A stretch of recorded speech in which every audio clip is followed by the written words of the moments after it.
Story 1.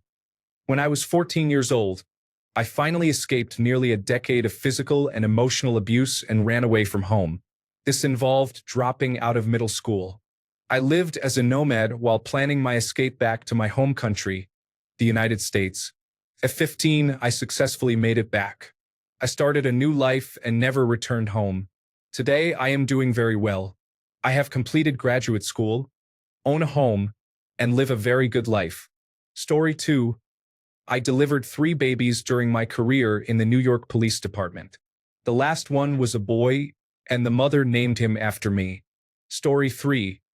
That our children are comfortable being themselves and still enjoy spending time with us even though they are teenagers. Story 4. My cousin has cancer, so I sent him $1,000 to help with expenses. I would never brag about that at family gatherings. I just did what I could to help. Story 5. Recently, I landed a job I do not technically need because my husband can provide for both of us. He just received a bonus that paid down most of our credit card debt. So I donated my first paycheck to my neighborhood food bank. The only person who knows is, of course, my husband. Telling anyone I actually know feels like I am trying to prove something, but I am just really proud that we got ourselves here. We have gone from barely scraping by to being able to support our community support structures. Story 6. My introspection. I think I am exceptionally self-aware. I recognize and admit my faults to myself easily. Story 7. I have been sober since Ronald Reagan was president after struggling with alcoholism. I tell people I don't drink, and that is all they need to know. If someone needs to hear that it is possible, I will mention it, especially in the context of feeling hopeless and then waking up one day 37 years sober. Story 8. That short film I made on gender dysphoria, the first short film I ever made, entirely by myself, earned second place in the state where I live. Story 9. My parallel parking skills usually never come up and would be odd to include, but I keep an album on my phone of all my best parking jobs in case the occasion arises. Story 10. Going no contact with family. Breaking the horrific mental and physical abuse cycle completely. Much needed therapy to heal. Finally believing I am worth it. Story 11. I took ninjutsu classes in high school and can still do infinite dodge rolls like I am in a Dark Souls game. Story 12. I am not a creative person. I cannot come up with anything original to save my life. But during COVID-19 lockdowns, I discovered Warhammer 40,000, and I am actually not too bad at painting miniatures. I am no professional, and a lot of people put me to shame, but I really like the quality of what I produce. Story 13. I escaped a cult and am now thriving. I have built a beautiful life, but I still need to deconstruct the beliefs I grew up with. My husband makes comments, and a friend thought he was joking. She asked me about it, and I laughed and told her that I had been raised in a cult. It was kind of funny, but she then realized why some things I had said were unusual during the time she has known me. I now work to help deconstruct organizations that prey on vulnerable families. Story 14. How humble I am. I am the most humble person around. Nobody knows more about being humble than I do. I can out-humble anyone, and to prove it, I never brag or boast about being humble. I do not even talk about it, even though I know without a doubt that I am the absolute best at being humble. Story 15. I stopped on my way to work one day to give a man cardiopulmonary resuscitation. There were many people around, so I was hesitant, but one person ran up and said the only person who knew cardiopulmonary resuscitation was the person performing it, and they had been doing it for 10 minutes. I stopped, got out, and gave him cardiopulmonary resuscitation until the paramedics arrived. Then I went to work. I felt nauseous and out of it all day. I should have called in sick and gone home, but I think I was in shock from what happened, and the only thing my brain focused on was, I can still make it to work on time. Story 16. As an adult, I am finally able to get and keep the things I want. It is too long to explain fully, but for context, I was severely abused my entire life. One way this happened was that frequently and regularly, I was made to watch as everything I owned. Every book, picture, crayon, gift, toy was taken away and destroyed by fire. As I grew older, it was easier not to own anything at all, so I became a sort of involuntary minimalist. Now, I still have a streak of minimalism, but I value my things, and I am in a position where I can purchase the best possessions I can afford. Shoes and clothes that will last for years, books that will outlive me, good pots and pans, custom dishes, and so on. The things I decide to own may not be the most high-tech, fancy, or up-to-date, but every item I possess is unique, something I found beautiful and meaningful and decided to make a part of my existence. A one-of-a-kind pottery wine cup, a vintage silk kimono, a handcrafted chess set, a custom-bound set of my favorite books, and more. It may not be much to someone else, perhaps, but that is what I am proud of. I get to keep what I have, and it feels so good. Story 17. A friend of mine was a bartender at a small-town bar with a pool table. Since I worked nights at the time, on my days off, I would meet him there just before closing. He and I would lock the doors and clean up the place. Then we'd play pool, eat pizza, and drink coffee until 6 or 7 in the morning. One night, while we were playing, he just sat watching me for a long time while I joked about winning again. I finally scratched my head and asked him why he was looking at me so strangely. He then told me that for the last hour and a half, he had been racking the pool balls, we played 8-ball, and watching me run table after table while he just sat there. Turns out I ran the pool table 11 times in a row while he was just watching. I didn't believe him until we reviewed the security videotape. Sure enough, I had done it and I never even realized it. I was just having fun with a friend. He died a few years after that. I sure miss him. Rest in peace, Carrie. Story 18. My ability to read body language and micro-expressions is strong, and I have a photographic memory for faces. Story 19. I gave a TED Talk my senior year of high school. I want to expand on the topic and clarify some points I made. I don't bring it up because the topic is too existential for normal conversations. Story 20. I have not cut or self-harmed myself for 4 years, the longest time period since I was 14 years old. I am now 34. Story 21. Though I am lactose intolerant, I love milk and I can make many items from milk such as cheese, condensed milk, thick milk, yogurt, drinks, ice cream, and sweets. Story 22. I am solidly Generation X. I have never seen E.T. I know the general plot and have seen some of the big moments. People my age tend to disproportionately lose it when they find out.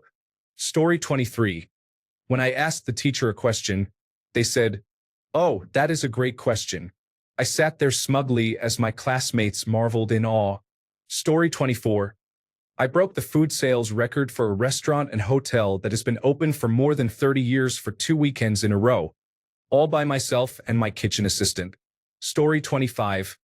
Every time I share an opinion and say, "Mark my words," it always ends up correct, except when it could benefit me in some way, such as with trading stocks. Story 26. I once helped save a drowning boy. My friend was a former lifeguard and saw he was unconscious and drowning.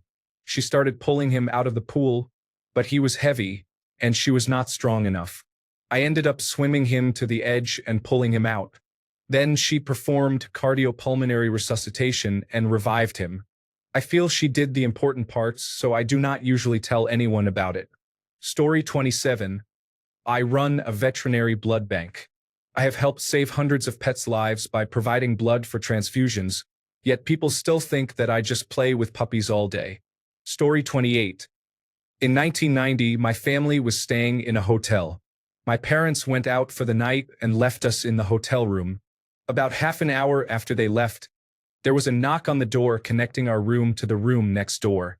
A deep-voiced man said, "Hey, Teenage Mutant Ninja Turtles is on the TV. Come over here." We tentatively opened the door and found a room full of men, mostly in their underwear, watching Teenage Mutant Ninja Turtles on TV. I looked up and saw Hall of Fame outfielder Kevin Mitchell. I come from a large baseball family, so I instantly recognized him as my hero at the time. I looked around the room and saw other San Francisco Giants players like Candy Maldonado, Will Clark, Brett Butler, and more.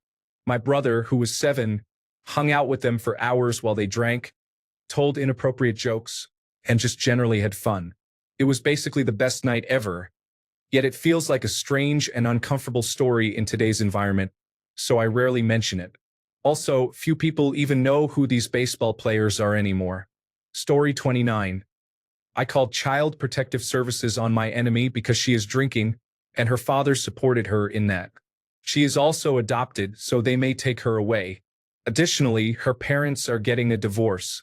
Story 30. I may or may not be taking part in activities related to the attic as a queer Canadian living above the United States. Story 31. My singing voice only comes up when I go to karaoke because people want me to sing. Other than that, I never talk about it. Story 32. I feel that I have a great walk, posture, and speed. I lost it when my femur was broken, but it is back now after months of physiotherapy and exercise. Story 33. I think I am pretty good at intimacy, but there is not really a way to slide it into the conversation. No pun intended. Story 34. My beautiful family. People have many questions about how we could be related, but inside our home, it does not matter. We have so much fun here. I never boast about how much we laugh in this house or how my adult children visit almost daily to see each other. My heart swells to near bursting when I see them in the yard together, acting like fools and including my first grandchild in their fun. Story 35. My self-control is strong.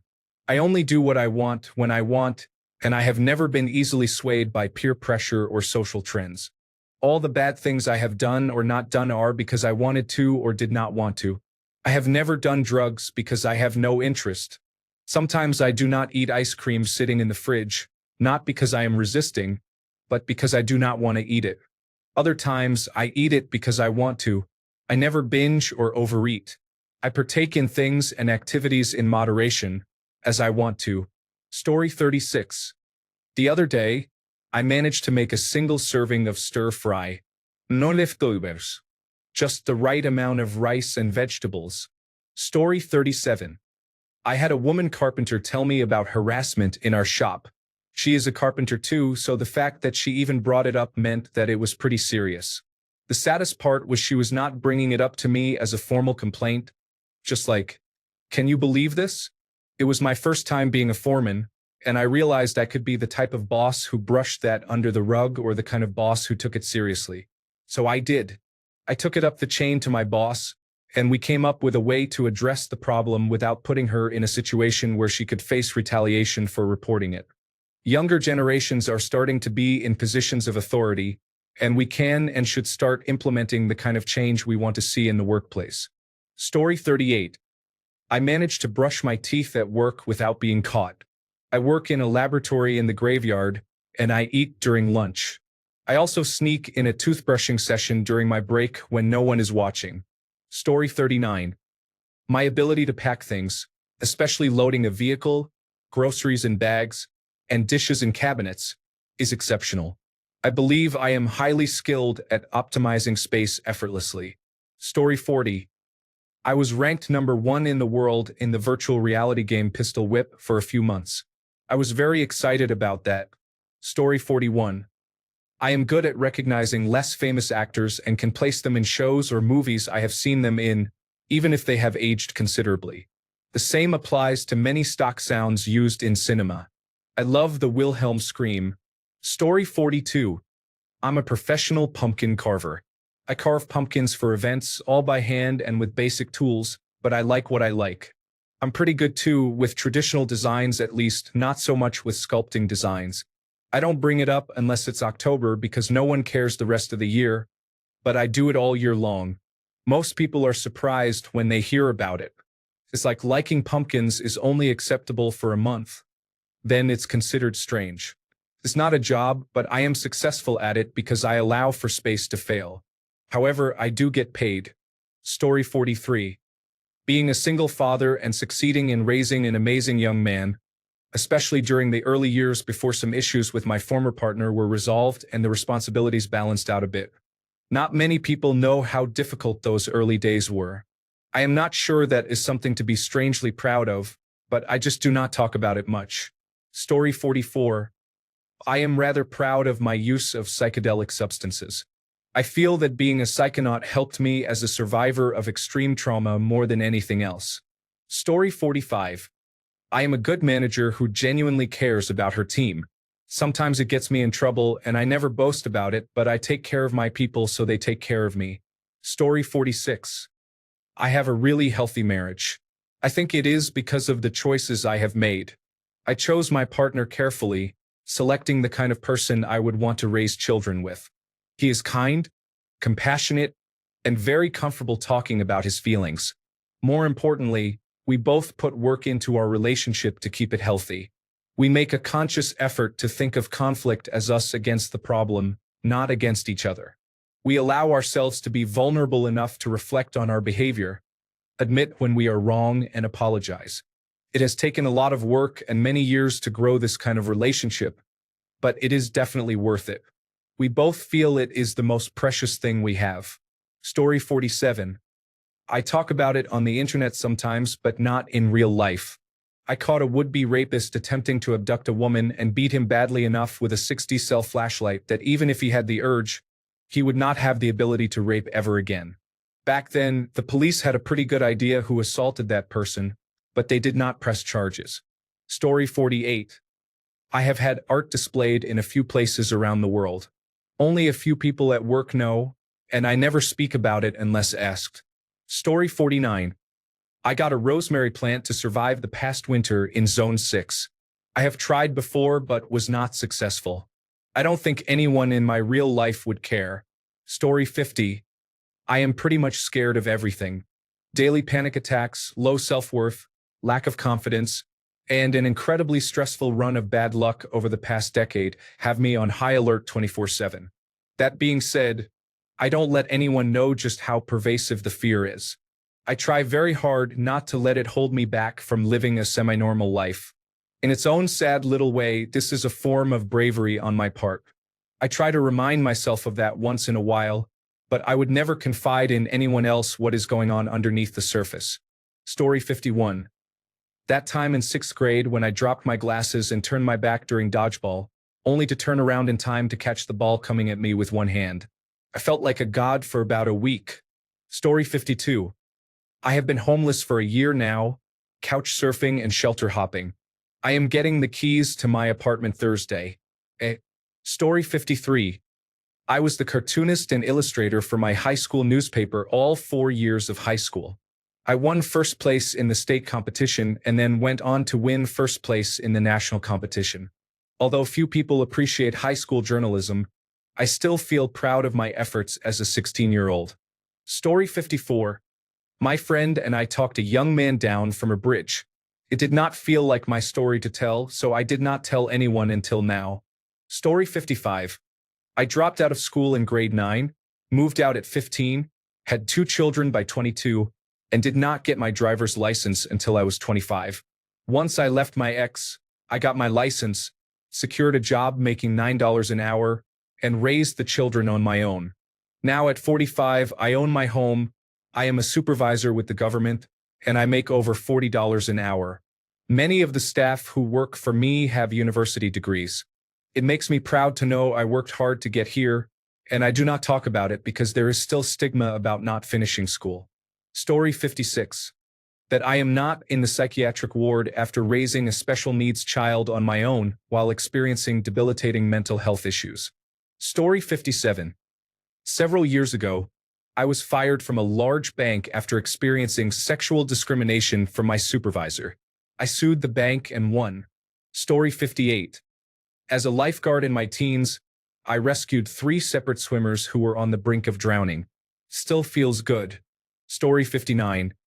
I was saved by Jesus and overcame decades of abuse and suicidal tendencies that most people have no idea I struggled with. I committed to therapy and grew as a person. I used to live angrily because of my past trauma, but now I can have healthy relationships and raise my children in the environment I longed for as a child. My children will never know the hardships I endured to become a mother who does not repeat the cycle. Story 60. Composed a short music piece in music class. I wonder if my teacher still has it. Wrote a short story series in a game forum. Had about 11 followers. I have about 800 followers on TikTok, and it's weirdly still growing. Yes, I'm fully aware it's not much, but it's just funny to me that more than 800 people liked the low-budget stuff I did and went out of their way to tap follow. I don't even know 100 people. The Rubik's Cube. I know that the record is about 3 seconds now, but I'm pretty proud to have been 2 minutes for ages and years. I always thought, no, I can't get better than this. I started doing CFOP, became sub 1 minute. Now I can kinda touch sub 30 seconds if I'm lucky. Story 61. I was a national finalist in persuasive speaking in college. I am a lawyer, so public speaking often comes up at work, and I always think about mentioning it, like saying, let me give the closing statement because I am pretty good at this. But you kind of sound rude if you do, so I do not. Sometimes I just want to let people know, hey, I am good at this. Let me do it. Story 62. When I was in the local shop, a young girl came in and was picking out some birthday cards and a bar of chocolate. She was trying to pay with her card on her phone, but it kept declining. When the worker approached to void the transaction, I stepped in, paid for her items, and just smiled. The worker asked me if I was sure. I said, of course. I didn't want to make a big deal out of it or embarrass the young girl, so I simply smiled and left with my items. She came outside smiling, said thank you, and waved. It wasn't much, but she was young and trying to do something nice for someone. I never told anyone as I wasn't working at the time. Story 63. The fact that I am really good at language learning and well on the way to being a polyglot. Funny enough, it mostly comes up when traveling and locals ask me, wait, how did you learn this language? You're English. Story 64. I work in information technology. We get off-warranty personal computers by request. I have given out more than 20, closer to 30 computers to people in need, kids dreaming of having their own gaming personal computer, friends, family, and so on. Not really a brag, just happy to find a home for them and maybe make a difference for those people. I met the new neighbors about 6 years ago, maybe more. We met, and they introduced themselves, introduced their young son, and said he is into gaming and is saving for his own gaming personal computer. 3 days later, I gave him a Dell Precision workstation. It handled his Roblox and Minecraft needs easily. He still comes to me for everything, asks questions all the time, and we have polite conversations. They were all super grateful. All I had to do was ask for one, bring it home, install Windows, and hand it over. Story 65. I have done many things as hobbies. One time, it came up in a conversation with one of my college students, and another student who was listening said, damn, you did all the side quests. Story 66. I have quietly helped a few friends get through tough times just by being there, checking in, or listening without judgment. I never talk about it, but I am really proud of being someone people can lean on. Story 67. I still know how to play some musical instruments and have been learning guitar. I am in my 40s and happy to have a hobby that has stayed with me, even if I am not a great musician by any stretch of the word. Story 68. I composed several game soundtracks for Flash games on Newgrounds, CES, and others, and participated in a few game jams during the 2000s. I was determined to break into the game composing industry as a career and recorded 9 80-minute volumes of music as a portfolio. I even made demos for what is now a successful independent company for their first major game, working with one of their sprite animators, but it ultimately did not work out. Regardless, I am extremely proud of what I created during that time. I uploaded the music used in those Flash games to YouTube a few years ago and received many nice comments from people saying they played the games when they were younger and never thought the music was original composition. It is nice to hear. I recently started finishing themes I had long abandoned for fun, and it has been very rewarding. I do not usually talk about it with people in my everyday life. I might mention that I remastered an old volume and placed it on a shared Google Drive folder, but other than that, I keep it to myself. Story 69. I am exceptionally good at holding many awkwardly shaped things in my hands. A lifetime of no pockets teaches you to adapt. Story 70. I hear way more than most people think, so I know more about some people than they would probably like. Story 71. Coming out as bisexual does not usually come up in normal conversations. However, being bisexual is not unusual. Story 72. I am really good at both literally and metaphorically helping individuals with mental and physical disabilities. Story 73. I have visited California once a year since I was a child. I have lived here since 2016. I have never tried In-N-Out. I do not understand it when it is more like waiting in line for an hour at a drive-through while blocking traffic. Story 74. I am really good at cryptogram puzzles. There is no way to bring it up without sounding like I am bragging or eliciting the question, what is a cryptogram puzzle? Story 75.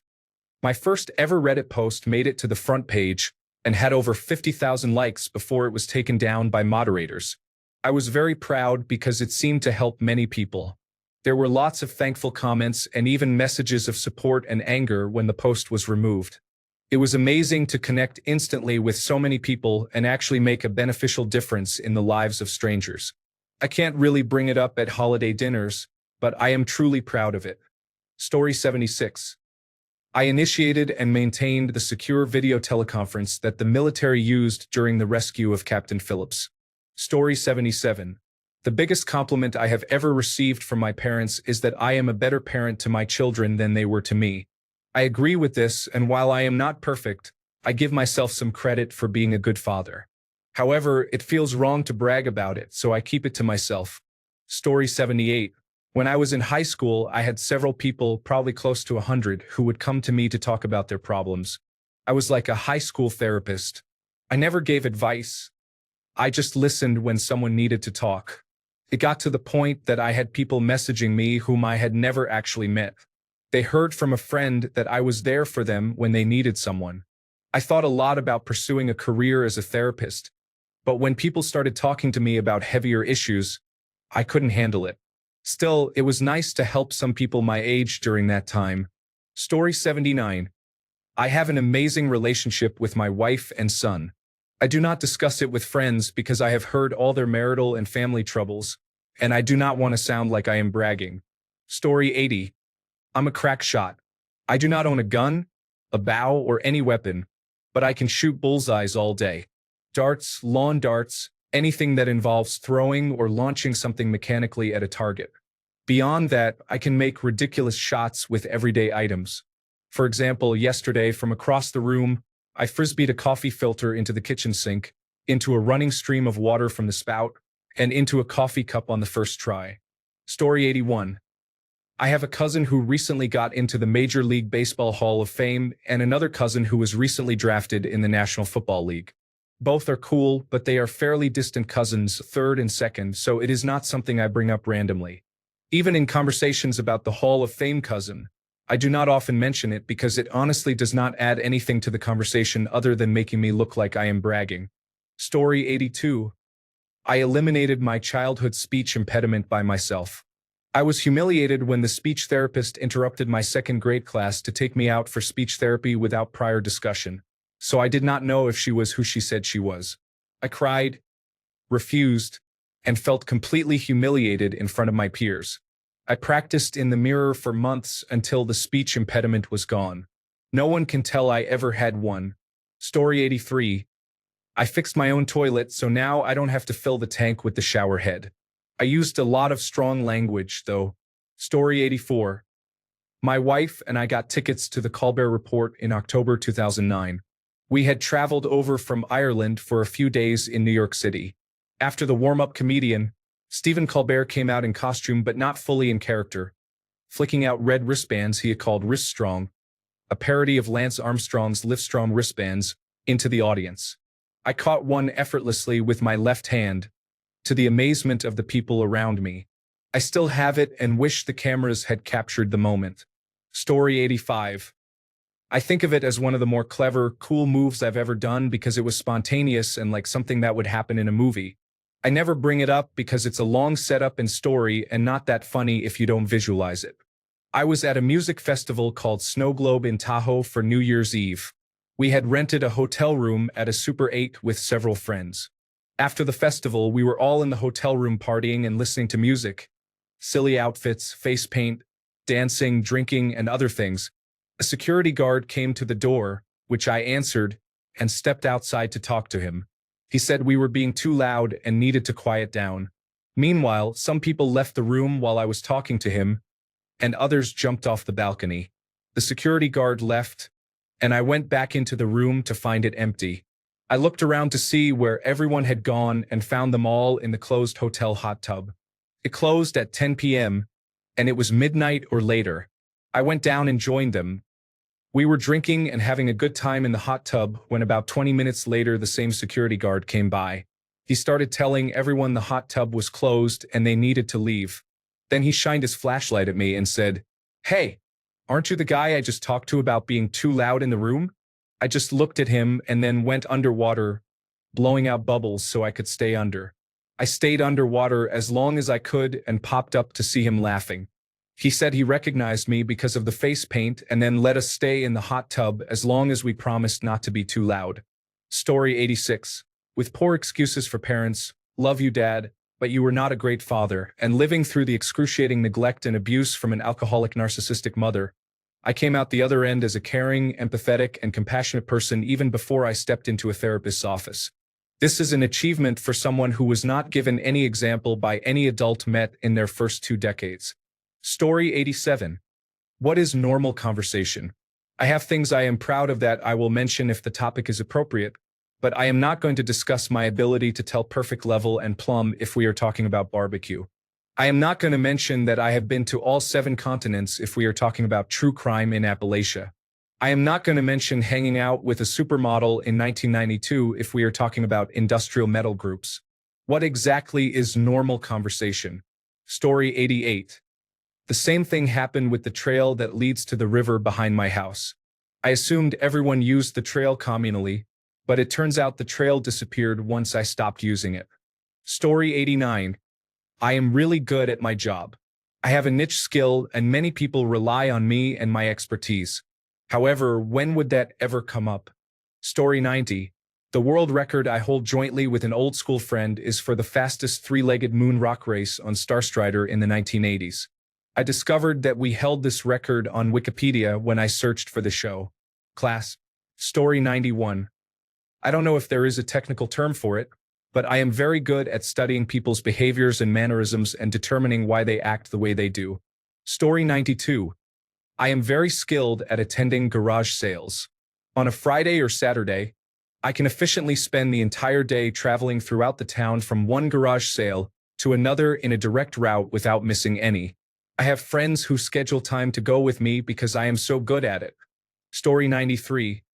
I was, as far as I know, briefly the highest scoring player in Jetty Boots in a game called Deep Rock Galactic. According to the subreddit, I have since been surpassed. Story 94. I was in my late 30s before I had a loved one die, and that was an 80-plus-year-old grandfather. I hit my 30s before a cousin died, and just this year my grandmother died. I will probably lose a lot more in quick succession coming up, but I consider myself lucky and am very proud of how well my family has taken care of itself. Also, for some additional context, I come from a very large family, almost 30 cousins on each side. Story 95. I am an expert at unclogging toilets, sinks, and clean-out lines. I have never actually clogged a toilet, so it is even more unpleasant when I have to fix one. However, I enjoy being the hero who restores plumbing access after others have taken unsuccessful turns for hours or days. Story 96. I spent over 17 years doing ballet quite seriously. I danced with the American Ballet Theater in New York City, completed apprenticeships in Russia and Sweden, and medaled at the Prix de Lausanne in France. I am quite proud of these accomplishments. If I was not sleeping or in school, I was at ballet or rehearsals. Even while attending school, I left an hour earlier than everyone else every day to dance, an arrangement my ballet company and high school had in place. Ballet was definitely the most extreme mental and physical experience of my life, which is probably why I rarely bring it up. Very few of my newer friends even know I did ballet, let alone to what degree or level. Story 97. TikTok trends and topics related to lesbian, gay, bisexual, and transgender communities. No, I am not against lesbian, gay, bisexual, and transgender communities, but it is not a topic that generally comes to mind, I suppose. Story 98. I donate to charity organizations monthly and often give money to street artists and the homeless. It does make me feel good, but I would never mention it unless specifically asked because I feel it would make it less genuine. Story 99. I'm not really that proud of it, but I have a degree in mathematics, and I avoid talking about it unprompted because people tend to either react like, "That's weird, you like math," Or, oh my God, you must be so smart. I could never do that. Yes, you could if you were as obsessed with mathematics as I was and had the same opportunities. I'm not good at most things, and I don't like raising people's expectations of me if I don't have to. Story 100. I have never shopped at Walmart, Sam's Club, or Whole Foods. I am 63 years old. These stores only come up when people suggest I go there for something. I am a Costco member because they care about more than money and do not cheat people. Story 101. I was once so good at pinball a crowd would gather to watch me play at the bar. One time, when I was set to beat the high score, they were actually cheering. It is nonsensical, but also a memory I remember distinctly. A big part of it was that I was on total autopilot, like in Pinball Wizard mode where I kept my cool but hit every ramp and lock imaginable. No joke. It was like playing an instrument and having everything work without thinking. Normally, I was pretty good, but at this moment I became something else. It was so good a group formed around me. Seriously, I crushed the top score. I have tried to bring it up in real life and everyone thinks it is nonsensical, so I just stopped. Story 102. Making it to 27 years old. My parents weren't together long. My father told me when I was 12 that I was going to end up in prison. My mother didn't care about anything other than whichever man she had around at the time. I had to figure it out on my own. I'm 27 now and I have a good-paying job, a fiancé, and a son. I have created what I needed when I was younger. I am the father I needed when I was young but didn't have. Story 103. Body count. I am 5 feet 8 inches tall, male, born in 1950. I am smart, funny, and can charm anyone. I do not expect it to ever be replicated now that we have dating applications. Story 104. My eldest child, who is currently almost 12 years old, has told me they will kidnap me and keep me in their basement when they are older so they can see me every day and I can help look after their children. In response, my 10-year-old told me, I'm not going to live with you because I want to live with just me and my baby, but I'm going to visit you every day and spend lots of time with you. So, I have one child who plans to move out but keep me close, and another who plans to have a separate place to sleep but spend their days with me. I'm not sure what the almost 8-year-old's plan is though. Story 105. When I was 8, I gave the shoes off my feet to a less fortunate child in my class who could not stop complimenting them. I walked home in socks. My mother could not help but be proud, but she said never to do that again. Story 106. I am vegan and I go to the gym. Oh wait, you said never. I thought you meant in every conversation. Story 107. I am amazing at memorizing things and I really enjoy it. Literary passages are fun, but I love lists, geography, and organized information like national capitals and the periodic table of elements. It is enjoyable because it sometimes impresses people when I am just reciting facts. I recently finished learning to identify all the national flags. Online quizzes help me with a lot of this. Story 108.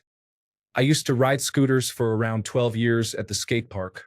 At my first professional competition, I came in first, beating a few big names in the sport. Good times. Story 109. I keep blankets in my car to give to people in need. One night in December, I saw a mother and her baby waiting for a ride in a parking lot. She had been there when I arrived and was still there after I finished shopping about 45 minutes later. By luck, I had a blanket in my car from moving. She was not dressed appropriately for the cold, but the baby had a winter jacket. I do not speak Spanish, so I could not offer more help, but I gave her the blanket and the few dollars I had. I hope it helped. Story 110. Where do I start? I have finished extensive therapy to be considered in remission of my incurable but treatable disorder. I have not hurt myself in 5 years. I have not used hard drugs in 5 years. I beat alcoholism. I am living my life without prescription medication. I am one of the 30.7% of people with my disorder to have graduated high school. I got married. I am going to be a mom despite my diagnosis. I am living a healthy life free from long-term trauma. I am secure in my relationship. For the first time in my life, I believe I will be able to have a career in my future. I am learning to drive at 25 years old. I quit a 10-year smoking streak when I became pregnant. Story 111. I am very good at juggling a prop almost no one else in the world juggles, to the point where I legitimately think I am one of the best, if not the best, in the world at it. If the prop were longer or shorter by a certain amount, it would technically fall into different classifications, both of which are much more popular than the one I juggle, and I am not skilled at juggling either of them. Get me in that sweet spot of approximately 1 meter long meteor hammer, and I am a wizard. Story 112. I never tell anyone that I actually made a personal loan to consolidate everything. My family has a very unhealthy relationship with debt, and I fell straight into that pattern in my 20s. I spent most of it paying my monthly expenses, car, loan, credit, whatever else was there. I just always thought it was normal. But a few years ago, I noticed that our side of the family never actually has any money. I have family members whose monthly taxes almost tripled my monthly salary, yet they never had money. This led me to pay attention, and I noticed that many of us just get money and then spend it without a thought. Or a debt is paid off only to be replaced by more debt almost immediately. I've worked for years to claw back from many things and only recently got to a point where a small loan consolidates everything. Now I just have one loan to pay off, then I am debt-free. 10 months to freedom. It's genuinely so weird having money in the bank and not thinking, oh, some debit order will take that. Story 113. 98% of people who know me and interact with me have a false sense of knowing and security. I use this to deepen my understanding of how easy it is to influence others. No, I do not mean this in a harmful way. Story 114. 3 things. 1. I have never gotten a traffic ticket. I have never had coronavirus disease. My husband, who is a plumber, has never had to snake out the sewer at our house. Some people call 2 to 3 times a year. In the 20 years we have been together, he has never had to clean ours. Now to knock on wood and burn some sage because I have a feeling my streak may be jinxed. Story 115. Joining the army at 17 without knowing I had complex post-traumatic stress disorder. Then discharging at 37 still not being aware of it. I had the resources to deal with service-related traumas, but not childhood-related ones. Still working on it, still here, proud. No one knows other than my fiancé and my psychologist. Going in for transcranial magnetic stimulation, then leading to ketamine treatment in a few weeks. Thanks a bunch for sticking around till the end of the video. Remember to subscribe, and until next time, stay awesome and goodbye.